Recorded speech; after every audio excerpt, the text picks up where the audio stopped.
Hi, this is Mario Harrow from the Piano Podcast. I just wanted to make this short video, and I hope to make more of these short videos that help me become a little bit more interactive with some of my audience and people who like the Piano Podcast, particularly specifically liking the Piano Podcast on Facebook.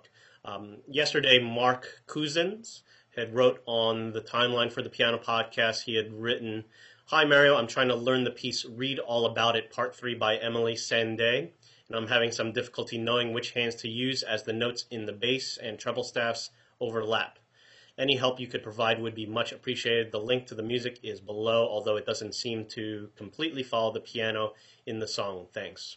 Well, Mark, thanks for writing, and I apologize that I am not totally familiar with the piece, but I did follow the link, and I think I can give you some tips on how to distribute the piano part between the two hands, at least for the first 8 measures, and that will hopefully get you started and give you some ideas on how to distribute the piano part between the hands for the rest of the piece. For the first measure, I'm assuming you have the music in front of you. If not, make sure you go get it. In the very first measure, first 2 measures, I would take all those Bs, those high Bs that you see at the top of the bass clef. I would take all those with the right hand. All right, let me play the first 2 measures slowly so you can see how I distribute it between the right hand and the left hand. 1, 2, 3, and 4.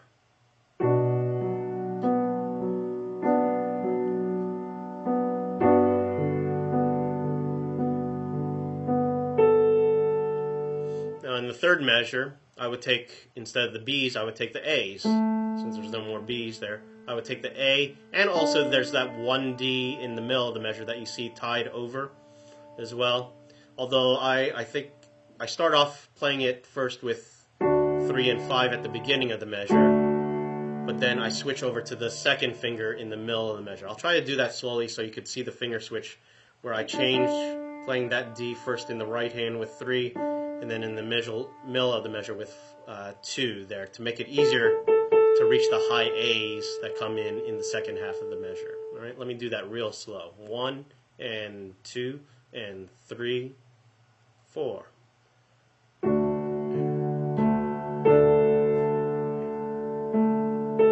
See how I did that?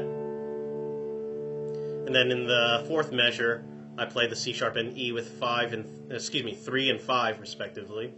In the left hand, I play that with the first 2 notes in the left hand bass clef with 5 and 1, and then I would just take those last 2 eighth notes, the A and the C sharp, with the right hand, thumb and third finger.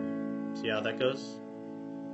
Second line, pretty much the same stuff. B's again with the right hand, and also there's that 1A in measure 6.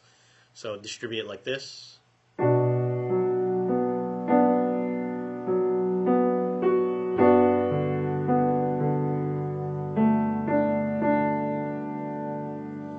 And then in measure, what is that, 7, measure 7, I would take the D, A, and D.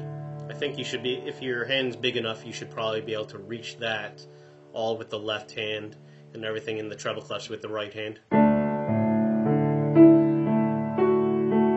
And let me make sure I counted that right. 2, 3, and 4. 1, and 2, and 3, and 4, and okay. And then in the last measure, I'll play that C sharp in the right hand with 3, left hand A with 5, E with 1, and then you could take that A dotted half note in the bass clef with the right hand, and then the E by itself with finger number 5 in the treble clef. Okay. So let me play all 8 measures so you get a sense of what it is. Let me do it slow first. 1, 2, 3, and 4.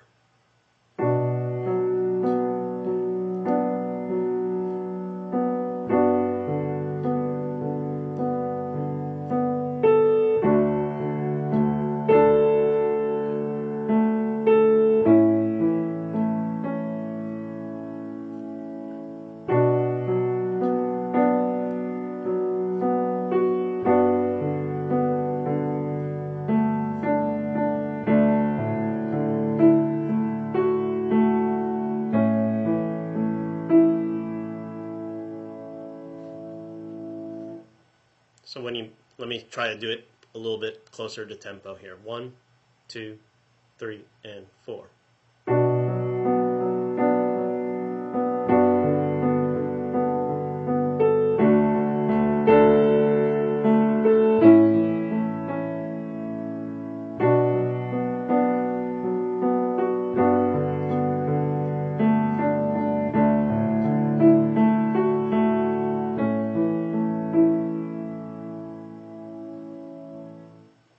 Well, Mark, I hope you found that video helpful in distributing the right hand and the left hand amongst the parts in the piano.